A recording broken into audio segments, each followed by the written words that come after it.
வாழைப்பூ பக்கோடா செய்ய தேவையான பொருட்கள்: கடலைப்பருப்பு 150 எடுத்து பவுலில் ஊற போட்டு தண்ணியை வடித்து எடுத்து வச்சுருக்கேன். இது வாழைப்பூவை க்ளீன் பண்ணி அதை ஆவியில் வேக வச்சு அதையும் பவுலில் எடுத்து வச்சுருக்கேன். இப்போ பக்கோடாவுக்கு தேவையான பொருட்கள்: வெங்காயம், பச்சை மிளகாய், இஞ்சி, சோம்பு, பட்டை, கிராம்பு எல்லாத்தையும் போட்டு குறன்னு அரைச்சிட்டு நம்ம பக்கோடா மாதிரிக்க எண்ணெயில் கிள்ளி போட்டால் சூப்பரான ஈவினிங் ஸ்நாக்காக பயன்படுத்தலாம். சாப்பாட்டுக்கு யூஸ் பண்ணிக்கலாம்.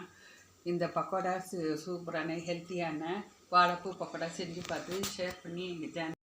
வாழைப்பூ, கடலைப்பருப்பு, அந்த 2 இன்க்ரீடியன்ஸை ஒன்று அரைச்சி பவுலில் எடுத்து வச்சுருக்கேன். இப்போ வெங்காயம், இஞ்சி, அப்புறம் பச்சை மிளகாய், கருவேப்பிலை, புதினா, கொத்தமல்லி எல்லாத்தையும் போட்டு அதோட பிசைஞ்சிட்டு நம்ம இது பக்கோடாவை கிள்ளி போட்டு எண்ணெயில் வறுத்து எடுத்தால் சூப்பரான ஹெல்த்தியான வாழைப்பூ பக்கோடா ரெடி.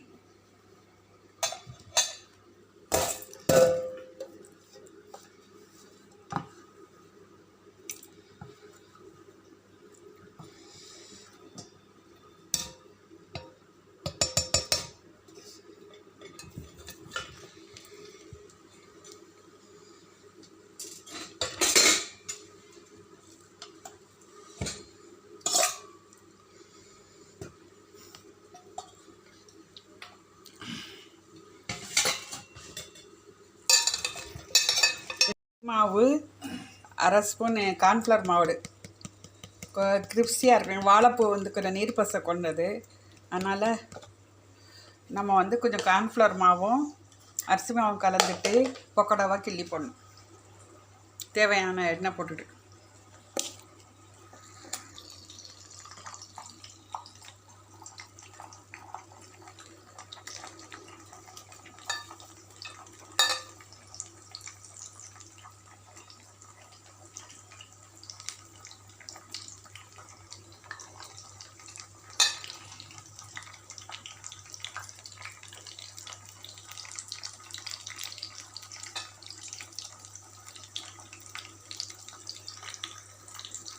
கிரிப்ஸியான வாழைப்பூ பக்கோடா ரெடி. இது அவ்வளோ கிரிப்ஸியாக இருக்குது. குழந்தைங்களும் விரும்பி சாப்பிடுவாங்க, எல்லோரும் விரும்பி சாப்பிடுவாங்க. இந்த மாதிரி செஞ்சு பாருங்கள். குழந்தைங்களுக்கு ஈவினிங் ஸ்நாக்காக செஞ்சு கொடுங்க. உடம்புக்கு ஹெல்த்தி. வாழைப்பூ சாப்பிடாதவங்க கூட சந்தோஷமாக வாழைப்பூ இருக்கிறது தெரியாமல் சாப்பிடுவாங்க. இந்த மாதிரி இன்க்ரீடியன்ஸை வீட்டில் இருக்கிற பொருட்களை வச்சு அழகாக செஞ்சு நம்மளே குழந்தைங்களுக்கு சந்தோஷத்தை கொடுக்கலாம். இதை செஞ்சு பார்த்து ஷேர் பண்ணி எங்கள் சேனலுக்கு சப்ஸ்கிரைப் பண்ணுங்கள், சப்போர்ட் பண்ணுங்கள்.